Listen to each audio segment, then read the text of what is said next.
Welcome in, whiskey freaks, to the Blind Tasting Podcast, your number one attitudinal bourbon destination. I'm John Stark, and I'll be bringing you candid and sometimes irreverent whiskey news, opinions, and reviews on the industry and the products they've been bringing us for hundreds of years. Today, we talk with Elon Musk, and we ask him to finally do what the idiots in Washington can't figure out: rescue our damn astronauts from the International Space Station. Yeah, they're still stuck up there. But yeah, no, we will not be doing that. But hopefully somebody will, and very soon, get our astronauts home. Today we focus on nothing but bourbony goodness, because I've got all kinds of things to throw your way. And we might just learn something while we're at it. So hold on to your whiskey stones. Please don't tell me you use whiskey stones. And let's talk whiskey. So MGP's got themselves a little class action lawsuit. And I've got some other big news to discuss as well. We're also going to talk about Dumbassery at its finest. And yes, this involves politicians and bourbon and potentially all of us at some point. Then I want to talk about what celebrity whiskeys did they bestow on us in 2024. And I've got my list right here. And finally, I review Booker's Jimmy's Batch straight bourbon whiskey from our good friends at Jim Beam. So here's the deal. MGP's got themselves a little class action lawsuit. Oh, hell. So MGP stock has taken a beating over the last several months. And actually, the stock price has fallen big time. Since last October, the stock has plummeted from $80 to $38. So things are already not looking real great for them. And now a big lawsuit might be coming their way. The law firm of Kessler, Topaz, Meltzer, and Czech, they filed a securities class action lawsuit against MGP. Now what they're alleging? They're saying that MGP made false and misleading statements and failed to disclose material information about business operations and the future of the company. Now, the lawsuit's available for investors who purchased MGP stock between May 4th, 2023 and October 30th, 2024. Now, what the specific allegations made are that they failed to disclose, listen to this, a slowdown in consumption and an oversupply of products. Where have you heard that in the last 6 months? Oh, that's right. I've been talking about this since, last July. Very interesting, right?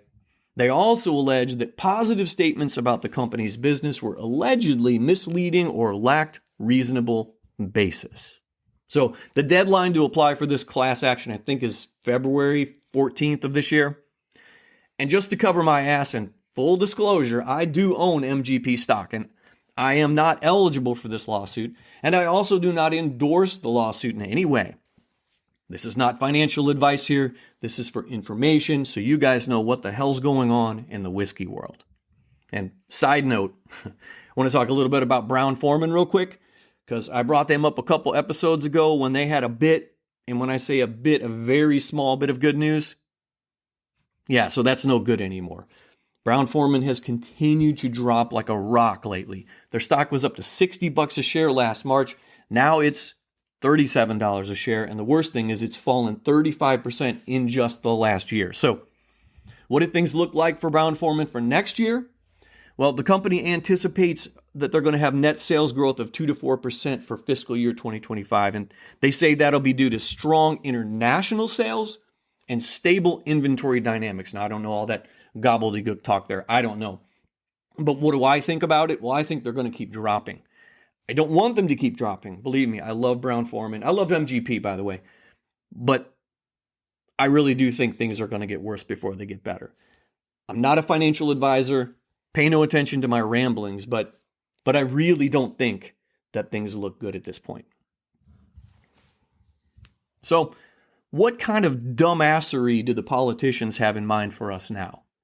Well, get this. This is a story out of Ohio a few weeks ago. Ohio bill targets bourbon reselling. This is going to blow your mind. Ohio State Senator Bill DeMora, a Democrat from Columbus, came up with an idea last summer while waiting in line at Kroger to buy liquor. as bourbon fans lined up for limited releases like Elmer T. Lee and Blanton's, DeMora noticed a growing problem. This guy, he noticed things. He said he's thinking flippers were snapping up bottles and reselling them on the secondary market at inflated prices. And he says this left everyday folks with little chance to buy rare bottles for their personal enjoyment. Oh, but listen up. He's got a plan, a big plan. And he knows his plan will save the day. He's looking out for all us little folks, whiskey freaks. Can you believe it? So what did he do? DeMora introduced a bill which would require liquor store workers to open and immediately reseal allocated bottles of high-demand bourbons like Elmer T. Lee at the point of sale. This genius, he says the idea, his big idea, is to deter flippers who would find it less profitable to resell bottles that have already been opened, as buyers wouldn't want to purchase a bottle without knowing its contents. Well, duh, you dumbass. Okay, let's think back. Let's use our brains. Remember what happened in 1897? Now, I wasn't around back then, but I can read. Look, we all know this clown here has no idea what happened in 1897. But we got the Bottled in Bond Act. Why did we get the Bottled in Bond Act? Because unscrupulous sellers were either adding a bunch of crazy crap to the whiskey to make more money, or they were opening bottles and then diluting it or adding crazy stuff to it. So we finally get the bottles all sealed up. And we get labeling to make it clear that nobody tampered with the whiskey. And now this clown in Ohio, 125 years later, he actually wants the bottles to be opened when you buy them. This is nuts. Look, if you want to pay $2,000 for a bottle of Pappy 23, that's on you. I don't have that kind of cash, but good on you. What do I care? And more importantly, why does this guy care? My guess? He's probably just a big crybaby who didn't get his Elmer T. Lee that day. And now, since he thinks, well, because he's in the government, he thinks, well, I'm going to do something about it. So let me ask this clown a question.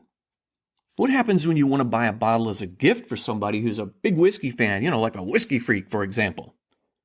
You pay $600 hairs for your Van Winkle Lot B, and you give your pal this amazing bottle. But guess what?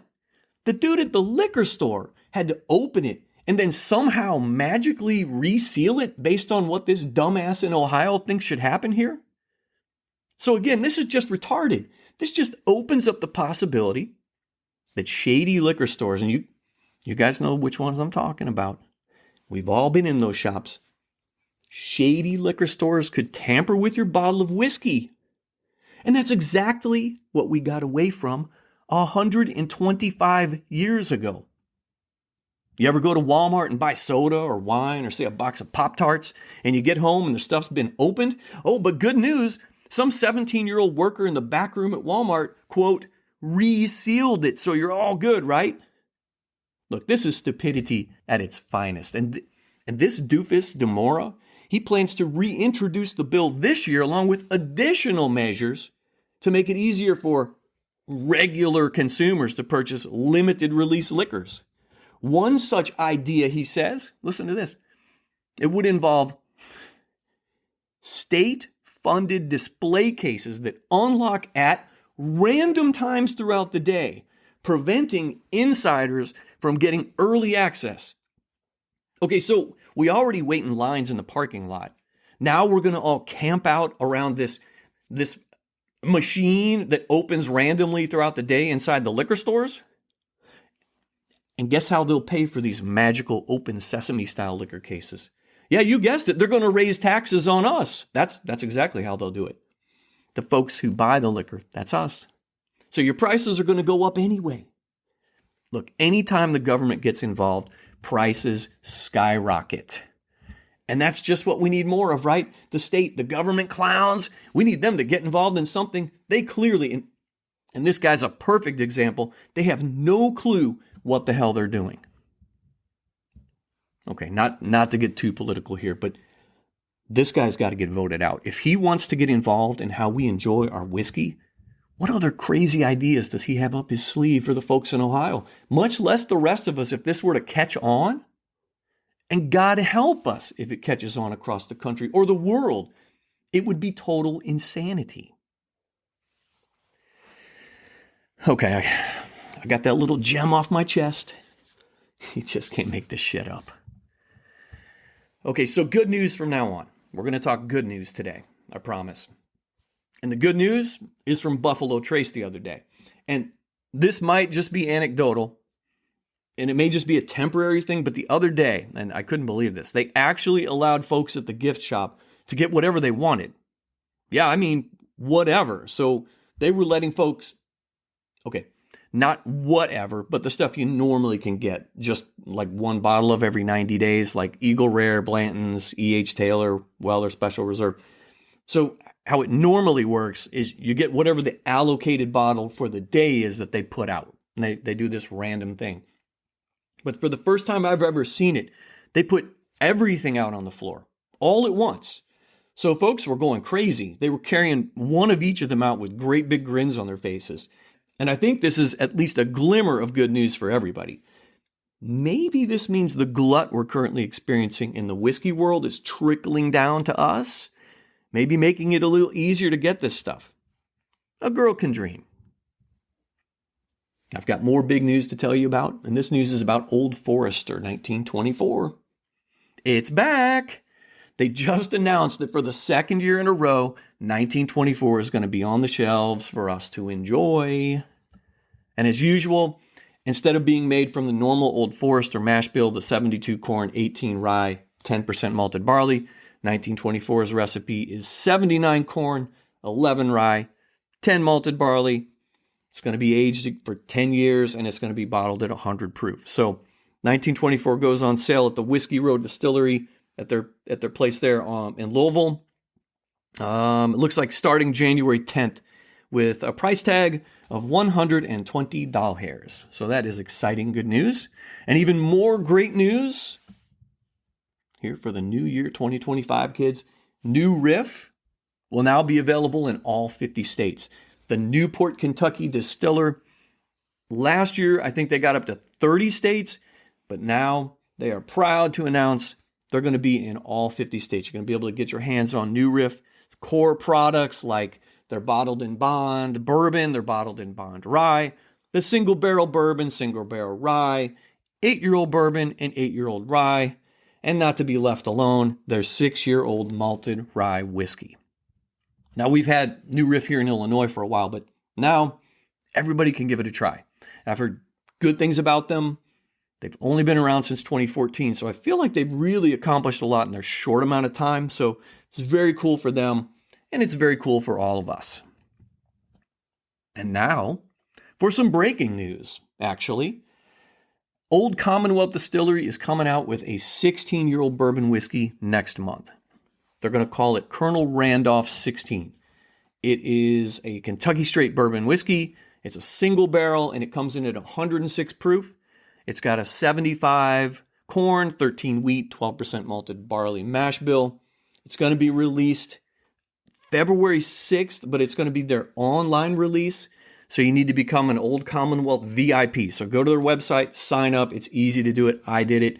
And then they'll send you an email and let you know how you can get this ordered. It's a single barrel. There's not going to be very much of it.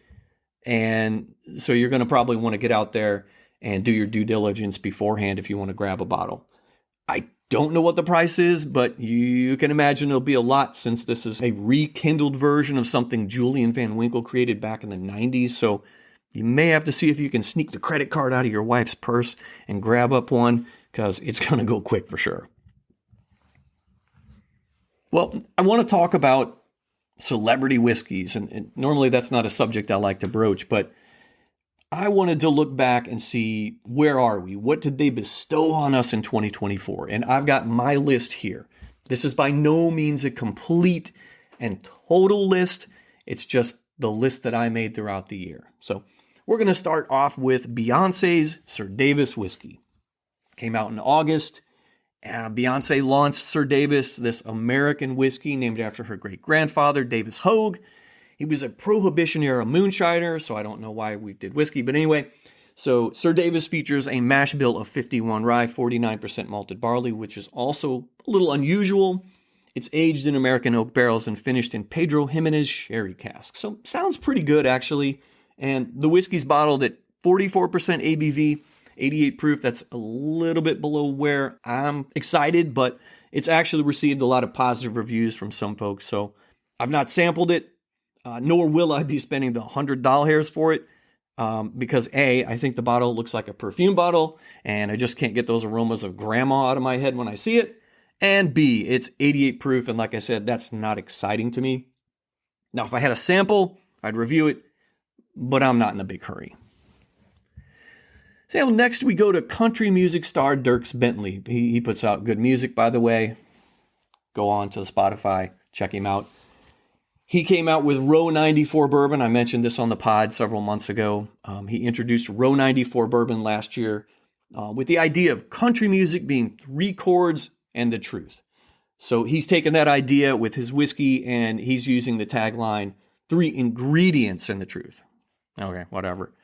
They say Row 94 reflects Bentley's vision of a bourbon that he and his fans can enjoy both during special events and casual get-togethers, capturing the spirit of country life. He says the name comes from a combination of music Row in Nashville and 94, which he claims is the year he fell in love with country music. Okay, whatever, Dierks. It comes from Green River Distilling. The mash bill for Row 94 is 70 corn, 21% rye, so it's got a high rye in there. That might add some good flavor to it. And 9% malted barley. It's aged for 4 years in new number 4 char oak barrels. You can pick it up for about $40, so that doesn't sound bad. Problem is, Row 94 is only available, I think at this point, in Tennessee, Kentucky, Florida, Colorado, and Arizona.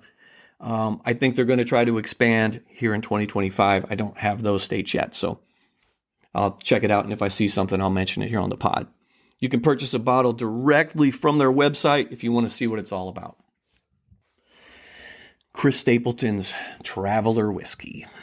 Y'all know how I feel about this travesty, this boondoggle, this bullshit. Buffalo Trace Distillery and Grammy Award-winning artist Chris Stapleton, who I love, by the way. He's an amazing musician, and that's where he should focus, on music, not whiskey. Anyway, they gave us this crap this year. You want to hear my tasting notes on Traveler? Want to have a little fun? Here we go. The first sip is like licking a recently varnished coffee table. Sharp, bitter, and unmistakably chemical. Mid-palate, there's a curious note of nail polish remover mixed with overripe bananas, someone forgotten their sweaty gym bag for a month. A hint of burnt rubber rounds it out, giving it a finish that tastes like regret and questionable decisions. There's also a surprising zing of mothballs that shows up completely uninvited at the very end. Look, kids, if I ever get 3 wishes from a magic lantern or a magic lamp or whatever the hell it is, all 3 of my wishes are going to be to make this crap go away. This is embarrassing stuff from Buffalo Trace, and I have just one question for them. How dare you! So my next whiskey that came online in 2024, it's a new whiskey from superstar Jamie Foxx. We all know him from television and movies. He collaborated with BSB, Brown Sugar Blend. This whiskey comes in at just 70 proof. And he teamed up with WES Brands to launch what they call an ultra-smooth flavored whiskey, blended with brown sugar and hints of cinnamon. BSB is as bold and versatile as its owner, Jamie Foxx. Okay, whatever. It's available for $24.99 if you're into that sort of thing. My next one. Something I talked about earlier this year. Hell House Whiskey from Bespoken Spirits out of Lexington, Kentucky. They made this for Lynyrd Skynyrd. It's their foray into the whiskey world. The rockers wanted to get into whiskey because, well, everybody does now. Remember this one, guys? I mentioned it several months ago. These dudes at Bespoken Spirits, they use their magic science and rapid aging process to create what they call aged whiskey. They call it American whiskey finished with oak staves. Okay, whatever. Anyway, Hell House comes in at 90 proof, and it'll run you about $46.99 or so. Okay, this next one is strange to say the least. I'd never heard of this one. I came across it in my feed. Winona Earp Kentucky Straight Bourbon Whiskey. So Winona is what they call the unkillable whiskey-downing great-great-granddaughter of gunslinger and lawman Wyatt Earp. And she stars in the TV show by that same name. And now, Winona has her own whiskey. So they say you can celebrate the supernatural legacy of Winona Earp with this exclusive whiskey limited to, get this, 666 bottles. Very creepy. They're individually numbered, and they're infused with the bold spirit of the Earp family curse. And that's just what I want in my whiskey, is lots of curses. This collector's item is a must-have for every fan, that's what they say. It's a blend of Kentucky bourbons aged at least 4 years in hand-selected oak barrels. Well, how else would you select a damn barrel? With your foot? Anyway, it's hand-selected. It's got a mash bill of this delightfully cursed whiskey. It is 70% corn, 21% rye, 9% malted barley. It's sold out now, but when they did sell it earlier last year, it sold at $80. So there's that. Okay, this one's fun. Let's talk a little bit about heavy metal. This one is Slipknot's number 9 Iowa Small Batch Whiskey, and it was released in 2024. And I hear this one might actually be good. It comes from Cedar Ridge Distillery in Swisher, Iowa. And the whiskey comes in at 90 proof. You can find it for somewhere between $45 to $50. Now, full disclosure, I've had Slipknot's whiskey before.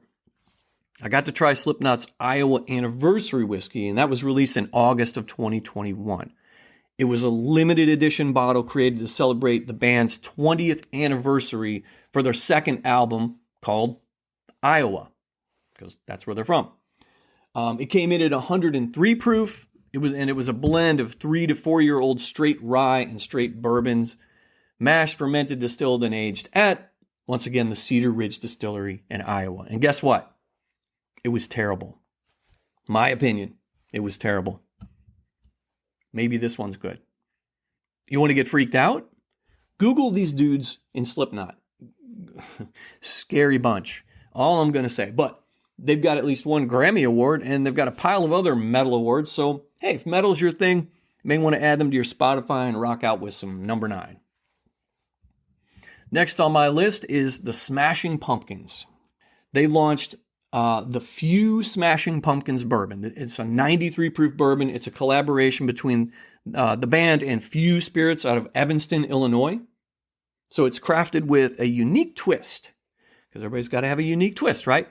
This bourbon is infused with Midnight Rose black tea from Madame Zuzu's Emporium, and that's a boutique tea shop owned by the frontman Billy Corgan of the band and his wife Chloe.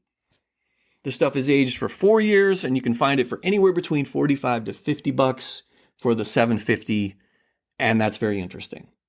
And not exactly a release by a star, but as part of 3 Chords Backstage series, the Allman Brothers Band bourbon, released in August 2024, pays homage to the Allman Brothers Band, featuring a toasted peach wood finish inspired by the band's Eat a Peach album.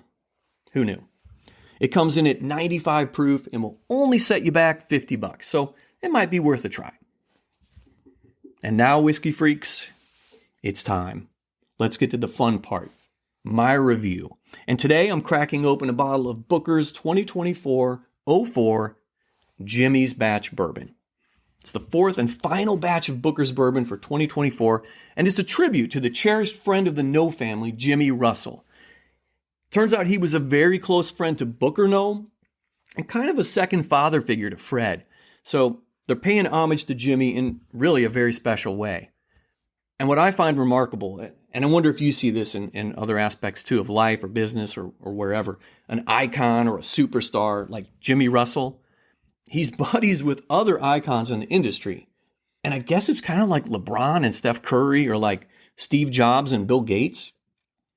I think those would probably be good examples. I think where absolute studs in their industry or their space, they hang out with each other, they respect each other, and even they mentor each other from time to time towards success, even though they're fierce competitors. But I still think Jimmy's probably done more for the whiskey industry than a lot of others. And I always like to mention the part of the book, Pappyland, the fact that when Julian Van Winkle III was kind of restarting operations in Lawrenceburg back in the late 80s and early 90s, Jimmy did not hesitate to help him with everything from, he let him source some barrels from Wild Turkey. He even sent over folks to help maintain Julian's equipment in Lawrenceburg. I really think Jimmy is the classiest class act out there for sure. And it's no surprise that the good folks at Jim Beam and specifically Fredno are paying homage to him with this release. It's just not a shocker. And I think also this being Jimmy's 70th year in the business might probably also have something to do with it. So I'm going to get into the details real quick here so we can taste this special concoction they've named Jimmy's Batch. So the company is obviously Beam Suntory. The distillery is Jim Beam. This one comes in at the typical in that range. This one, the proof is 125.8, and all Bookers kind of come in at that high proof point or near it, and this batch is no exception. This batch was made up of 3 production dates stored in 4 different warehouses, and like I said, it comes in at 125.8. The breakdown of this batch is as follows, and it really is of no consequence to me, but I'm going to make sure you know. 12% of this came from the 5th floor of 7-story warehouse Z. 20% came from the 5th floor of 7-story warehouse 1. 46% came from the 3rd floor of 7-story warehouse 3. And 22% came from the 4th floor of 7-story warehouse Q. Now the price of this bad boy, I paid $99 here in town, and that's MSRP, kids. That's what you'd get it for at the Jim Beam Distillery. I picked it up here at my favorite spot a few weeks back, and needless to say, he sold out right away at $99. Now the bottle. I usually mention the bottle shape and style, but kids, this is a bottle of Bookers. They all look nearly the same. Although this one, the cool thing, looking at it here, it says on the front label, it says it's uncut and unfiltered, and that just caught my eye. It also says, and I'm paraphrasing, Jim Beam liked his whiskey between 6 and 8 years old.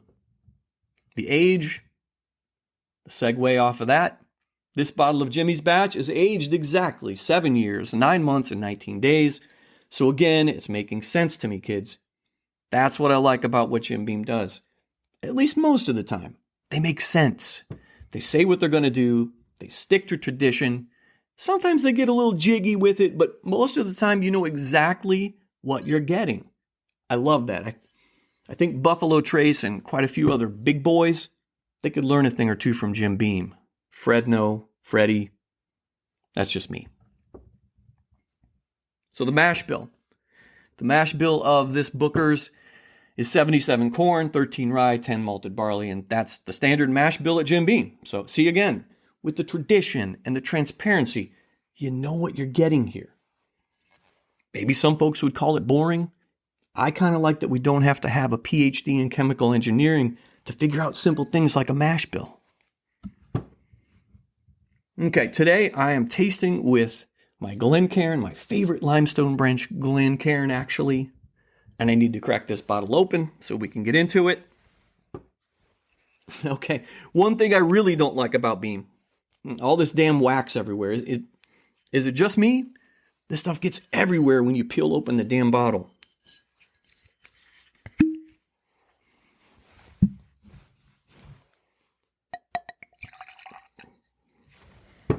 All right. I'm going to talk about the color. Something like copper. I would say like a shiny new penny type of copper. And look, never judge the color by the bottle alone. You got to pour it into a glass and then evaluate it. The bottle shape, sizes, labeling, the lighting, all that can affect how it looks in the bottle. Don't judge it in the bottle. You have to pour it in a glass. And here I go. You know, the color sometimes gives you an idea of the breadth of flavors you're about to receive in your mouth. In my opinion, the darker the hue of the whiskey in your glass, the deeper the flavors. And that's not always true, but it is sometimes, and it's worth noting, and I'm going to note it every single time. Nose this thing a little bit. So right off the bat, I'm getting sweet baking spices. They're just jumping out the glass. Pleasant caramel and vanilla. A nuttiness in here, like peanuts is there, and not surprised by that. It's kind of typical of Booker's and really most Beam products, actually. Interesting. This is 125.8 proof. I get absolutely no alcohol on the nose. None. All right, I got to go in and get a sip. Okay, well, bang. Woo. So no alcohol on the nose, right? Well, dang, here it is. Straight from 0 to a million here, guys. Let me get another sip real quick. Okay, I've got past the initial shock. Now I'm really able to taste that 77% corn in the mash bill. This is very sweet.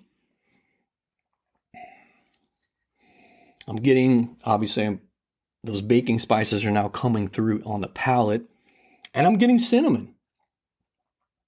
It's sweet and nutty. There's those peanuts. Let me get another sip real quick. Think peanut Brittley goodness, like sweet and savory, very sweet. But what's weird here, I'm not getting any creaminess or the mouthfeel here. I figured at 125.8, there'd be more mouthfeel, and it's not a complaint really. It's just really an observation. I'm surprised. Let me take one more sip here. Alrighty. Well, I wasn't getting a dusty note on the nose or the mid palate, but here it is on the last sip. Lots of dustiness here on the back end. And remember, I got 0 alcohol on the nose, but I'm telling you, it makes up for it here big time as you drink it. It really brings the heat. But after my last sip, it's kind of toned down, and I'd say it's what you'd call manageable at this point in my pour. So what's the verdict? Well, I'll have the answer right after the money spot. Are you looking to update your bar or man cave with some great photographs or wall art? Head over to Etsy at famousdocs.etsy.com and pick up some fantastic prohibition, whiskey, and gangster-related photographs and art. Okay, you've got to check this stuff out, kids. They've got stuff from Al Capone, John Dillinger, Bonnie and Clyde, all kinds of cool photos over there. And if you purchase 4 or more items at one time, you'll get 20% off your entire order for a limited time. That's famousdocs.etsy.com. famousdocs.etsy.com. And that link will be in the show notes. So, if you listen to the Blind Tasting Podcast, we have 3 verdict options. Are we going to keep it? Are we going to collect it? Or are we going to cull it? Now, to keep it means to proudly display it in your liquor cabinet or bar. This stuff is good for a pour anytime, but there's really no need to stock up on it since it's always available. Collect it. Grab another bottle or 2 since you find it so darn delicious, or it just may not be easy to get your hands on. Lastly is cull it. Use it to loosen rusty bolts or sanitize a dirty toilet. In the case of Booker's Jimmy's batch, I say collect it. Okay, what I mean is you got to grab at least one. And actually, I wish I would have grabbed a backup bottle as well. So we're kind of on the borderline here of keep it and collect it. I say get a couple if you can. If for no other reason, get one for posterity's sake. And for those of you with infinity bottles, that means preserving the moment for the future. This is a safe, solid, sippable choice that Fred and I put together to lovingly, and I know they're grown-ass men, but I'm sure there was love here, He lovingly put this together to honor Jimmy. We all know Jimmy loves consistency. This is a solid pour, and I'm not sure, but I'd really like to know if he's tried it. But I'm sure if he does try it, he'll love it, because Booker's batch, this was put together especially for him. Is it a symphony in your mouth? Nah, it's not. But it is a sweet treat. Does it make you want to get another pour right away? Absolutely. Yeah, I like this stuff a lot. And I'm going to pour some more right now.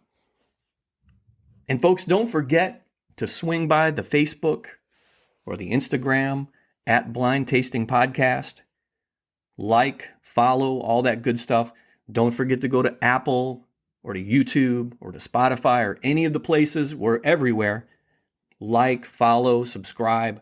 We love you. We love spreading the word. And we can't wait to put out the next episode in just a few more days.